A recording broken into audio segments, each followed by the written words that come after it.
सातारा जिल्हा परिषद सत्ता स्थापनेचा चेंडू पालकमंत्र्यांकडेच, भाजपची अधिकृत भूमिका अद्याप गुलदस्त्यात. सातारा जिल्हा परिषदेत सत्ता स्थापनेबाबत भाजपने अद्याप कोणतीही अधिकृत भूमिका जाहीर केलेली नाही. सर्वाधिक जागा जिंकणाऱ्या भाजपचे नेते व सार्वजनिक बांधकाम मंत्री श्रीमंत छत्रपती शिवेंद्रसिंहराजे भोसले यांनी गुरुवारी दुपारी या विषयातील निर्णयाचा चेंडू थेट पालकमंत्र्यांकडे टोलविल्याने राजकीय चर्चांना अधिक उधाण आले आहे. मुंबई येथे मुख्यमंत्री देवेंद्र फडणवीस यांनी राज्याच्या अर्थसंकल्पासंदर्भात राज्यस्तरीय ऑनलाईन बैठक घेतली. या बैठकीत सातारा जिल्ह्यातून पालकमंत्री शंभूराज देसाई, मंत्री शिवेंद्रसिंहराजे भोसले यांच्यासह बहुतांशी आमदार जिल्हाधिकारी कार्यालयातील बैठक सभागृहातून उपस्थित होते.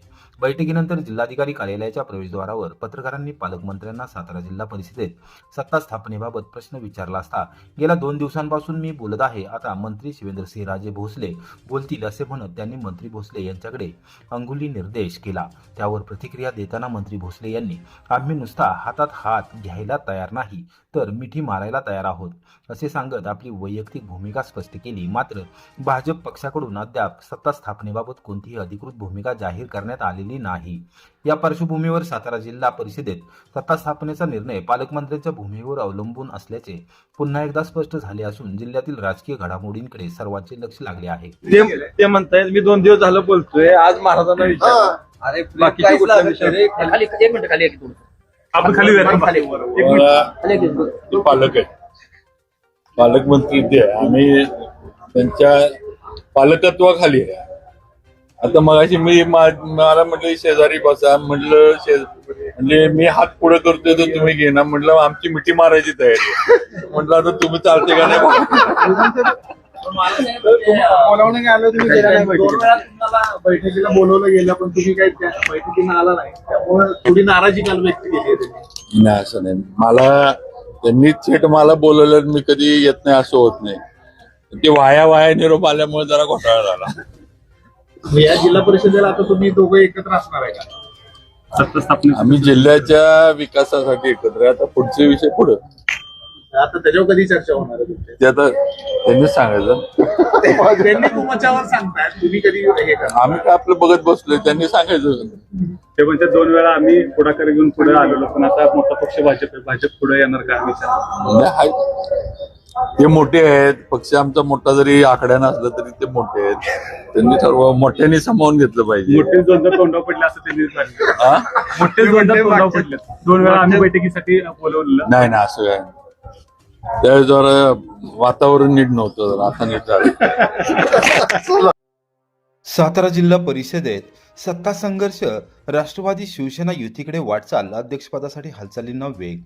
सातारा जिल्हा परिषद निवडणुकीत त्रिशंकू परिस्थिती निर्माण झाली असून सत्ता स्थापनेसाठी राजकीय हालचालींना वेग आला आहे. भारतीय जनता पक्षाने सर्वाधिक 27 जागा जिंकल्या असल्या तरी स्पष्ट बहुमताचा आकडा गाठता न आल्याने सत्ता स्थापन करण्यासाठी त्यांना अडचणींचा सामना करावा लागत आहे.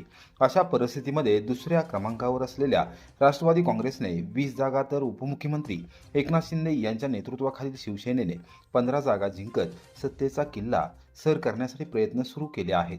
सातारा जिल्हा परिषदेचे अध्यक्षपद राष्ट्रवादी काँग्रेसकडेच राहावे ही अजितदादा पवार यांची ठाम इच्छा होती. दोन्ही राष्ट्रवादी काँग्रेस पक्ष एकत्र आल्यास ही इच्छा पूर्ण होऊ शकते अशी राजकीय वर्तुळात चर्चा आहे. मात्र निवडणुकीच्या ऐन रणधुमाळीत अजितदादा पवार यांचे विमान अपघातात निधन झाल्याने राष्ट्रवादी काँग्रेसला मोठा धक्का बसला. मिनी विधानसभा मानल्या जाणाऱ्या जिल्हा परिषद निवडणुकीत स्वतः अजितदादा पवार मैदानात उतरले होते. यशवंतराव चव्हाण यांचा जिल्हा म्हणून साताऱ्यावर त्यांचे विशेष प्रेम होते. विकास निधी देतानाही ते साताऱ्यासाठी हात सैल सोडत असत. त्यामुळे सातारा जिल्हा परिषदेचा अध्यक्ष हा यशवंत विचारांचा म्हणजेच राष्ट्रवादी काँग्रेसचा असावा अशी त्यांची भूमिका होती. प्रचारात अजितदादा पवार यांची उणीव प्रकर्षाने जाणवली असली तरी साताऱ्याच्या जनतेने राष्ट्रवादी काँग्रेसच्या पदरात मते टाकून त्यांच्या प्रती असलेल्या प्रेमाची पोचपावती दिली. राष्ट्रवादी काँग्रेसचे 20 उमेदवार विजयी झाले असून अजितदादा पवार यांच्या पश्चातही पक्षाने जोरदार मुसंडी मारली आहे. विशेष म्हणजे 1999 पासून सातारा जिल्हा परिषदेचे अध्यक्षपद राष्ट्रवादी काँग्रेसकडेच राहिले आहे. ही परंपरा कायम ठेवण्यासाठी मदत व पुनर्वसन मंत्री मकरंद आबा पाटील यांनी सातारा जिल्हा मध्यवर्ती मध्यवर्ती सहकारी बँकेचे चेअरमन खासदार नितीन काका पाटील तसेच आमदार शशिकांत शिंदे हे सक्रिय झाले आहेत. दरम्यान शिवसेनेला 15 जागांवर मिळालेल्या यशामुळे सत्तेचा मार्ग खुला झाला आहे. सत्ता स्थापन करण्यासाठी राष्ट्रवादी काँग्रेस आणि शिवसेना एकत्र येण्याच्या तयारीत असल्याचे संकेत मिळत आहेत. त्या अनुषंगाने मंत्री मकरंद पाटील आणि पालकमंत्री शंभूराज देसाई यांच्यात प्राथमिक चर्चा झाल्याची माहिती आहे. फलटणमध्ये शिवसेनेला मिळालेल्या चांगल्या यशामुळे राष्ट्रवादी शिवसेना युतीसाठी संजीवराजे नाईक निंबाळकर हेही आग्रही आहेत. या साऱ्या घडामोडींमध्ये आमदार शशिकांत शिंदे यांची भूमिका निर्णायक ठरण्याची शक्यता आहे. एकूणच सातारा जिल्हा परिषदेत सत्ता कोणाच्या हाती जाणार याकडे संपूर्ण जिल्ह्याचे लक्ष लागले असून पुढील काही दिवसात राजकीय चित्र स्पष्ट होण्याची शक्यता आहे. साखर कारखान्यातील काटामारी रोखण्यासाठी शासकीय वजन काटे बसवण्याचे आदेश, खर्च ऊस गाळपातून कपात करण्याची सूचना.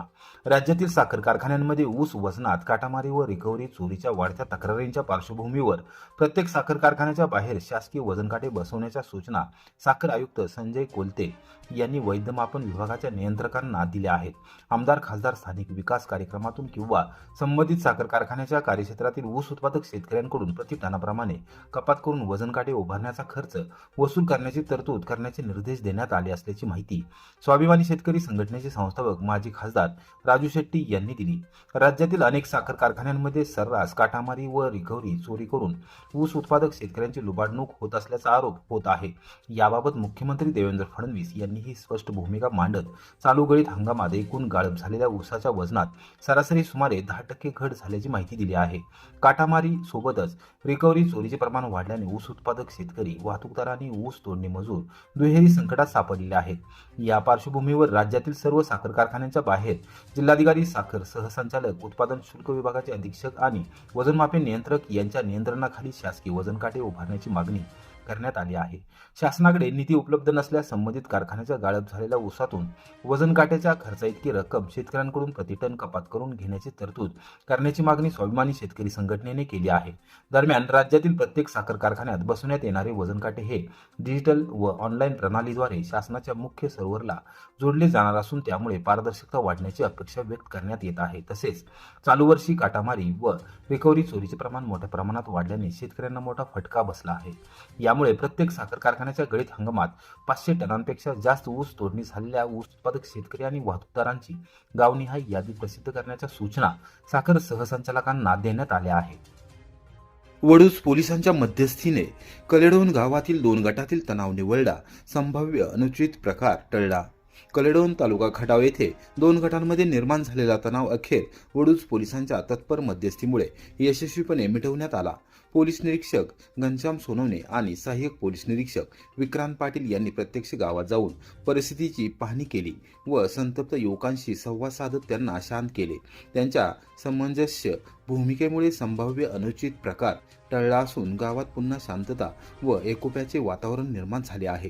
किरकोळ कारणावरून गावातील 2 गटांमध्ये गैरसमज वाढत गेले होते. यामुळे वातावरण तणावपूर्ण बनले होते. परिस्थिती बिघडण्याची शक्यता लक्षात घेत वडूज पोलिसांनी तातडीने हस्तक्षेप केला.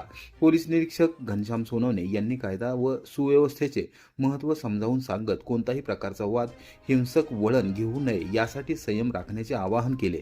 तसेच सहाय्यक पोलीस निरीक्षक विक्रांत पाटील यांनी युवकांशी संवाद साधत कायदेशीर बाबींची माहिती दिली व शांततेचा संदेश दिला. पोलिसांच्या मध्यस्थीमुळे दोन्ही गटांनी आपापले मत मांडले आणि गैरसमज दूर झाले. चर्चेनंतर दोन्ही बाजूंनी शांतता राखण्याचे व कायद्याचे पालन करण्याचे आश्वासन दिले. यावेळी गावातील ज्येष्ठ नागरिक व जबाबदार ग्रामस्थांनीही पुढाकार घेत एकोप्याचे महत्त्व अधोरेखित केले. वडूज पोलिसांच्या संवेदनशील व वेळीच केलेल्या कारवाईमुळे कलेडोन गावात पुन्हा सौहार्दाचे वातावरण निर्माण झाले आहे. नागरिकांनीही पोलिसांच्या या भूमिकेचे स्वागत करत शांतता राखण्यासाठी सहकार्य करण्याची भूमिका घेतली. छत्रपती संभाजी महाराज शासकीय वैद्यकीय महाविद्यालयातील वैद्यकीय पथकाने वाचवले लहान बाळांचे प्राण. छत्रपती संभाजी महाराज शासकीय वैद्यकीय महाविद्यालय व रुग्णालय व संलग्नित जिल्हा रुग्णालय सातारा येथे अशाच एका बालकावर यशस्वीरित्या उपचार करण्यात आले. ऊसतोड कामगारांचे 7व्या महिन्यात जन्मलेले आणि 1.6 किलो वजन असलेले बाळ श्वसनाचा त्रास व इतर जोखमीसह दिनांक 10 जानेवारी 2026 रोजी दाखल झाले. सुरुवातीला CPAP वर उपचार करून श्वसन त्रास नियंत्रणात आणण्यात आला. 3ऱ्या दिवशी श्वसन थांबण्याचे काही झटके आल्याने बाळाला व्हेंटिलेशनची गरज भासली. रक्ताभिसरण कमी असल्याने तातडीने सपोर्ट देण्यात आला. पुढे 5व्या दिवशी अचानक हृदयगती 270 ते 300 प्रति मिनिट इतकी झाली.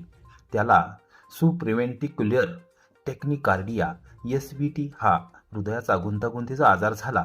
हृदयगती इतकी वाढली की त्यासाठी ताबडतोब इलाज करणे जरुरीचे होते. औषधांना प्रतिसाद न दिल्याने आणि परिस्थिती गंभीर होत असल्याने टीमने 1 तासाच्या आत बाळाच्या हृदयाला डिफिब्रिलेटरने शॉक दिला. सिनक्रॉनाइज कॅड्रिव्हर्जन करून हृदयाची गती पूर्ववत केली. वैद्यकीय संशोधनामध्ये अशा औषध प्रतिरोधक SVT प्रकरणांचे उल्लेख तुलनेने कमी दिसतात, म्हणून हे उपचार दुर्मिळ पण जीव वाचवणारे ठरतात. यानंतर बाळाला प्रतिबंधक औषधोपचार देऊन 7व्या दिवशी एक्सट्युबेशन करण्यात आले. पुढील उपचार काल स्थिर राहिला. वजनवाढीवर लक्ष ठेवून 4 फेब्रुवारी 2026 रोजी बाळ डिस्चार्ज झाले आहे.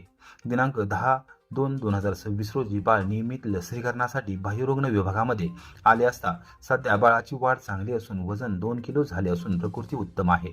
हा यशस्वी उपचार छत्रपती संभाजी महाराज शासकीय वैद्यकीय महाविद्यालय व रुग्णालयाचे अधिष्ठाता डॉक्टर विनायक काळे यांच्या मार्गदर्शनाखाली करण्यात आले.